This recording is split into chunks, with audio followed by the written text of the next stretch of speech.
Não se importa com mulher, nem morena, nem galega, em todo lugar que chega só é pedindo café. Ei, é disso que eu boto fé, compadre, eu fazendo plano, que pra mim é um prazer e o mundo está incendiando. Hoje aqui nós canta verso pra esses pernambucanos. Esse aqui é veterano, sua vida é um espelho.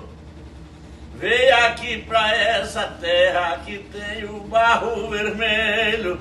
Veio morar no Maranhão e deixou o seu sertão, as terras do bom conselho.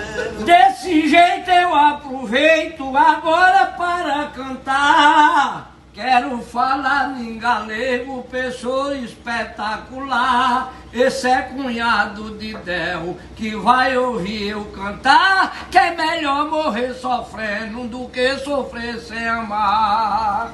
Galego espetacular, sei que ele é nosso fã.